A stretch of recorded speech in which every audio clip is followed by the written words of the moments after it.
Good morning, everybody. Welcome to the PI Guy Saturday morning live stream answering your PI industry related questions. If you have any questions for me, go ahead and hop down in the chat below and let me know what they are, and I will try to get to as many as possible.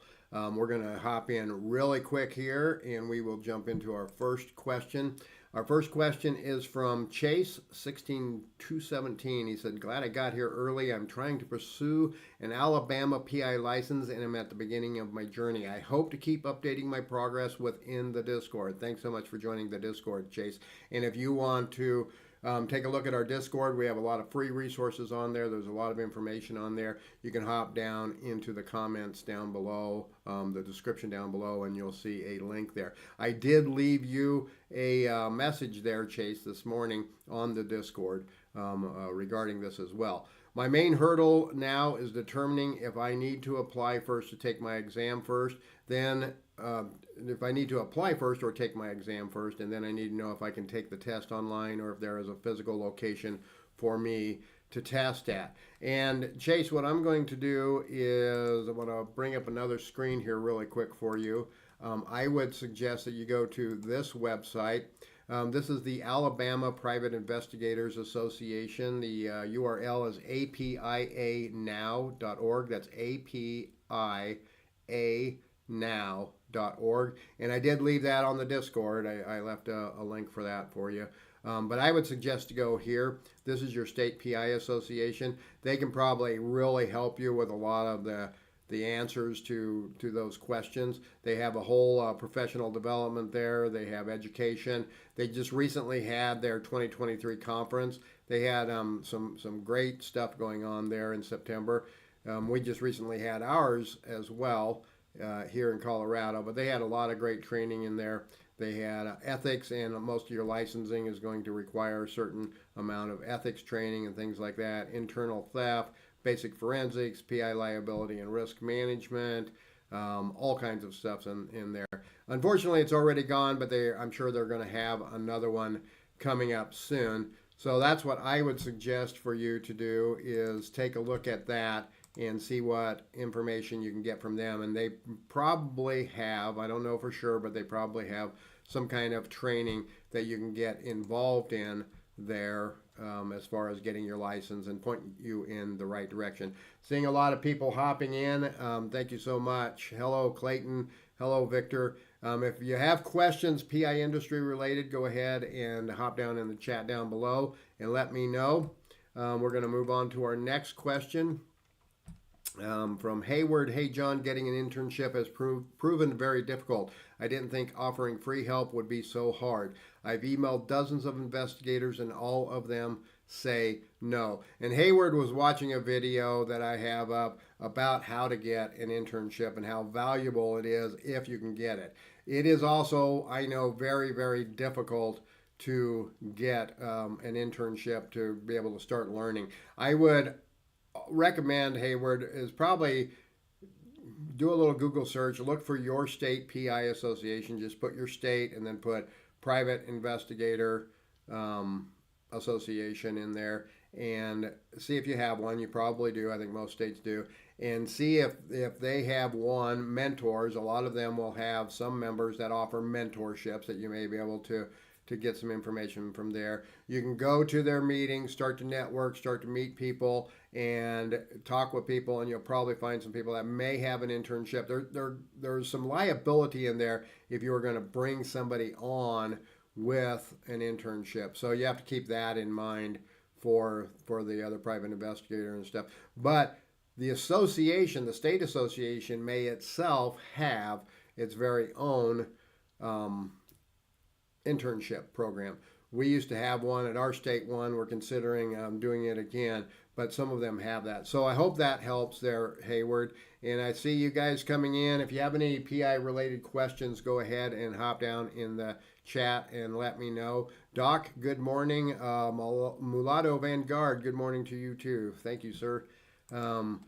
Our next one is from Andrew. What could you do if you were practicing with an ongoing case but actually happened to solve said case? And Andrew was watching a video where I was talking about when I first got started One of the things I did to be able to try to learn a lot about the legal system and about investigations and just help myself as a private investigator getting things going was I went to the courthouse.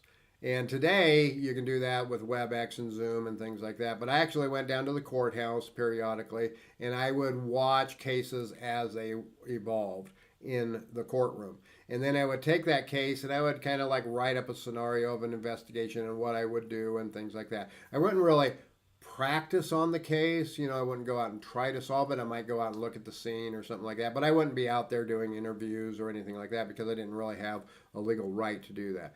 But if I happened to be, walking down the alley of where a crime had happened or something like that, and I looked behind a trash can and I saw the smoking gun laying there, I'd probably just contact law enforcement and let them know. Because again, as an investigator, I'm not involved in it from a criminal defense or whatever, so I don't really have a legal right to be doing anything. There's nothing in there to be held confidential or privileged or anything like that. So I'd probably just turn it over to the district attorney or law enforcement or, do something like that. Hope that helps. If you have any questions, hop down in the chat and let me know.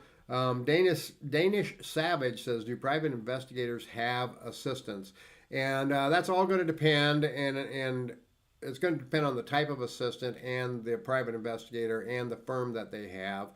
Some of them do. A lot of private investigation firms are one-man or two-person shops. A lot of them I've seen are a couple, like a married couple, husband and wife team, where one of them might do a lot of the office work, the clerical work, and another one's out doing the field work and things like that.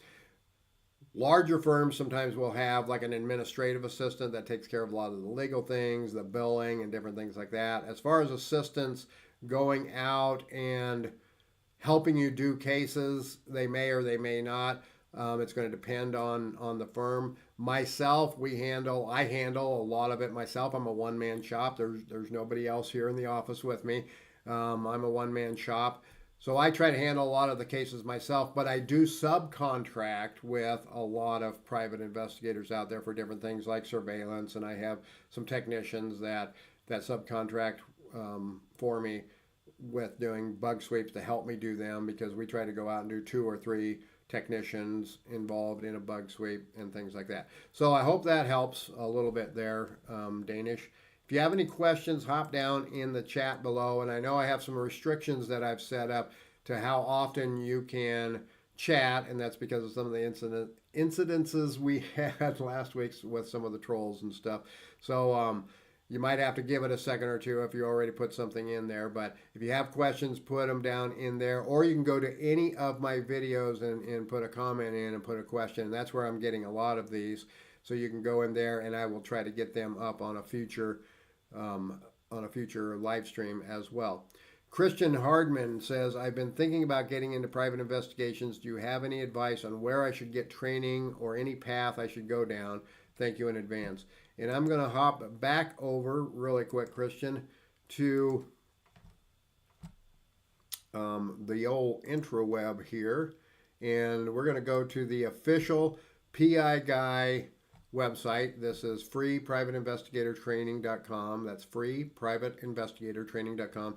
This is the official PI Guy website. If you go here, Christian, and you come up here up on the top right and you go to PI books, in here I have a lot of books, and the first ones I'm going to show you are the basics. I have business basics for private investigators, marketing basics for private investigators, and then I have the sales basics for private investigators. I designed these books to help people when they're getting into the PI business.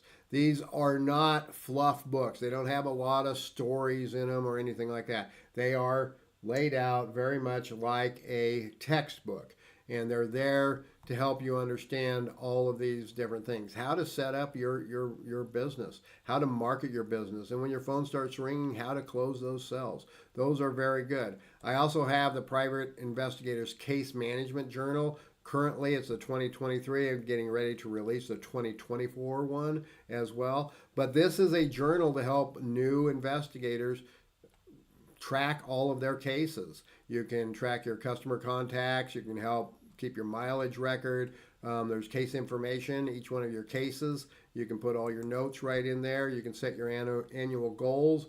You can put important dates and information in there, weekly tasks. It has a 2-year calendar with the U.S. holidays, and then a whole lot of sample forms, a witness statement form, intake form for the clients, incident investigation form, accident investigation form. There's a lot of great stuff. So I would say check these out, see if one of them might be of assistance to you. There's also in there, in one of these here, I'm trying to find it, in the sales basics, there is a free sample contract service agreement. Now, this is like a 1-page engagement agreement, but it's free in that book if you get that. If you want a more comprehensive contract, you can get my contracts for private investigators, and this will walk you through setting up your very own contract for your company. And there are templates in there that if you want, you can photocopy those or you can type them up. But I always suggest go through it and walk through with it and write your own so you understand what you're putting in there and why it's in there. And then you can also go up here on my advanced training, and you can come down here, and I have a couple of classes. One is the essential business basics for private investigators. There's how to become a private investigator. This one right here, how to become a private investigator, is free. Anybody can go and they can watch that. You don't have to pay anything for it. It's free. It's rather basic, but it is free.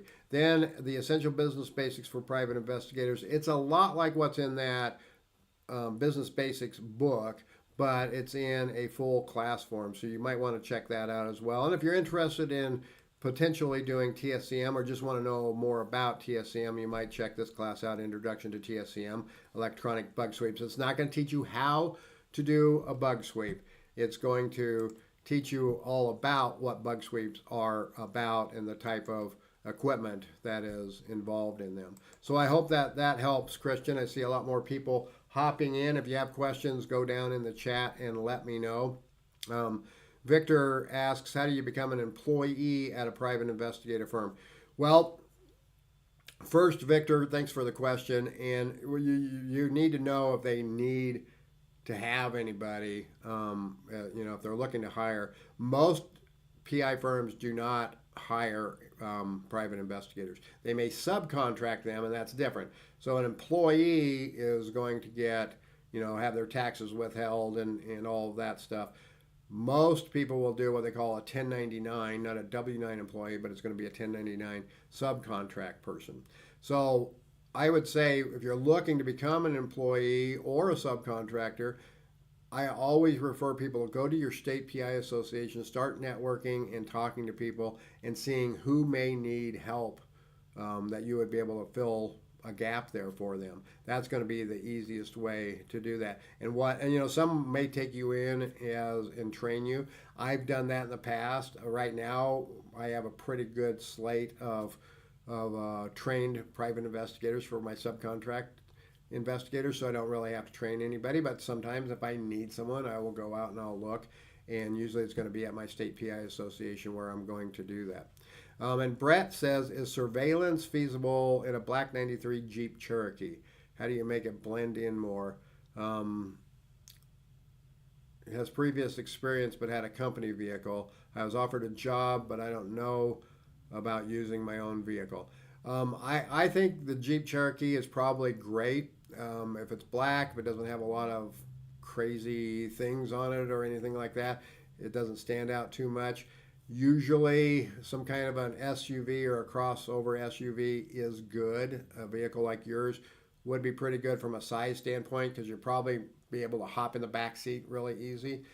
You want to make sure if it stands out a lot that you're staying back a little bit further, but I always recommend for people, if you're going to get into the surveillance world, use whatever vehicle you have. I've done surveillance in bright red minivans. I've done surveillance in all kinds of cars. My first car was a jet black Pontiac Grand Prix with a red racing stripe going down, and then I tinted the windows. It looked like I was trying to be some kind of a gangster or something, but it was a vehicle that I had. And it worked really well. So I would say yes, it's probably good. Make sure you have some tinting on those side windows. I always suggest go with the maximum that the law will allow. Some people will say, well, I'm going to get a little darker. That's up to you. But I would think that that kind of a vehicle would be very good, Brett. I hope that helps.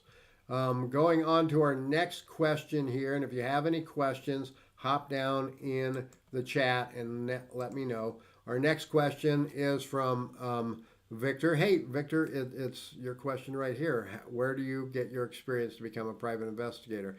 Thank you again, Victor, for the question. You had put this up on one of my videos. Where did I get my experience? I'll tell you the story. Hang on here. When I started, I was working for corporate America. I was in the upper management and upper middle management levels of corporate America. I got tired of making millionaires millions. I decided I wanted to do something for myself. I wanted to be home. I was literally gone 5, 6, 7 days a week. I was on planes 3, 4, 5 days a week. I was traveling all over the U.S. and Canada. And I wanted to do something where I could be at home and I could be with my family, and I could watch my children grow, and I could do all the, great dad stuff. And I saw an ad literally on Craigslist for a larger PI firm in Denver looking for some entry-level surveillance investigators. And I thought, well, that might not be too bad. So I talked with them a little bit about it on the phone, kind of got an idea of what they were going to pay and the work. They had just got a brand new contract with an insurance company to do workers' comp surveillance. And they hadn't done a whole lot of surveillance up to that point. In fact, they didn't even know really how to do surveillance. When I was asking them, how do you do it? How do you go about it? Will my vehicle work? What kind of camera do you need? Things like that. They didn't have a lot of answers. So I went on the old internet. Now, this was 15, 16 years ago. I went on the old internet and I tried to look, and there was this website. YouTube wasn't up. There was this website called MySpace, and there was this balding guy with a goatee who actually did like 8 or 10-minute videos on how to conduct a workers' compensation surveillance. And he talked about everything about setting up, about the follow, about how to get the camera and writing reports. And on MySpace, you could only put up maximum 10 minutes.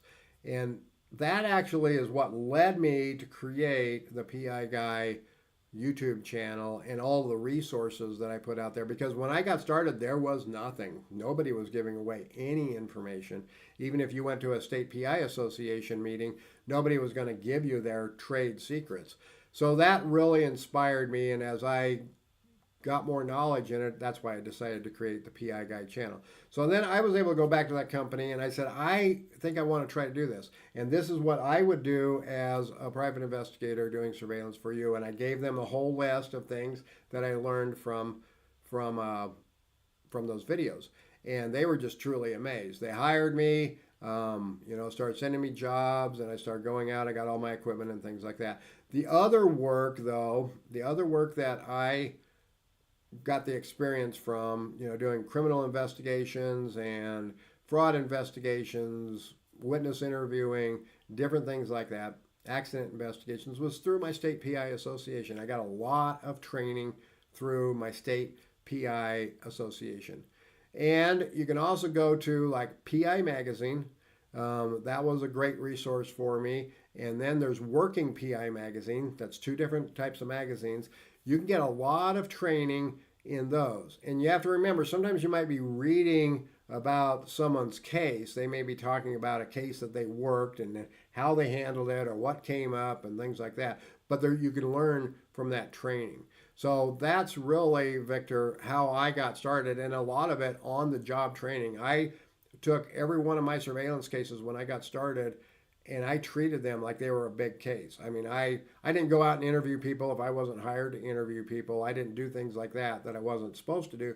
But I created a case file. I did all the background work. I wrote up everything. Like, if I was going to do this as a full-blown case, I would want to do this, this, and this. And a lot of that turned into recommending to the client, maybe we do this. Maybe we go interview these neighbors. Maybe we go talk to these people and different things like that. So that's kind of that in a nutshell of how I did that. So I hope that all helps everybody.